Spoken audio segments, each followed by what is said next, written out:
Misi seterusnya Pak Pandir perlu berburu di sebuah negeri. Untuk itu, Pak Pandir perlu apply lesen dahulu. Beliau masih ditemani oleh Lebay Malang yang nampaknya macam tak nak balik ke rumah. Tengoklah bangunan ini, Lebay. Besarnya bangunan ni, maju betul negeri ni. Tingkat berapalah untuk urusan lesen agaknya. Yang di luar pagar adalah notis diletakkan. Sila ke kaunter 1, arah belakang. Bukan dalam bangunan tapi belakang bangunan. Mereka pun berjalan mengelilingi bangunan yang kosong itu. Tak merasa aircon lah kita, Pandir. Dahlah cuaca panas mencucuk-cucuk. Tiba di belakang, apa yang mereka jumpa bukanlah kaunter moden, tetapi sebuah rumah papan kampung yang biasa. Lebay Malang mengesat peluh di dahi. Biar betul, Pak Pandir. Kita nak buat lesen ke nak beli keropok lekor ni? Tok! Tok!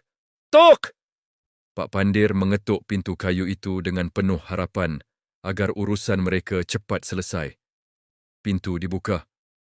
Keluar seorang lelaki yang sangat kacak, bersut lengkap dan bertali leher. Rambutnya sikat tepi. Emonis. Selamat pagi, Encik. Kalau nak apply lesen. Lengkapkan borang ini, lepas tu perlu hantar ke kaunter 2 untuk kelulusan. Pak Pandir terpinga-pinga. Jauh betul, Dik. Kaunter. 1 belakang bangunan. Ni kaunter 2 lebih 10 kilometer dari sini. Kenapa asing-asing?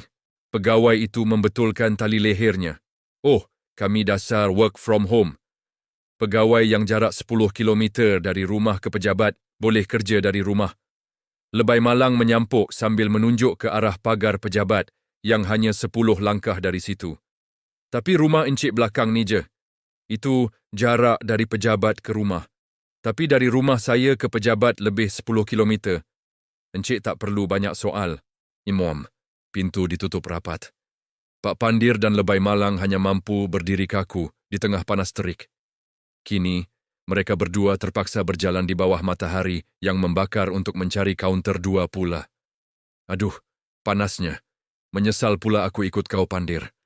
Demi menyelesaikan misi yang diberikan. Pak Pandir akur walaupun dengan riak wajah yang bengis. Begitulah kisah mereka.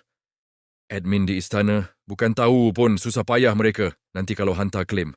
Ada je yang kena query. Elaun jalan kaki ni entah layak ke tak nak klaim.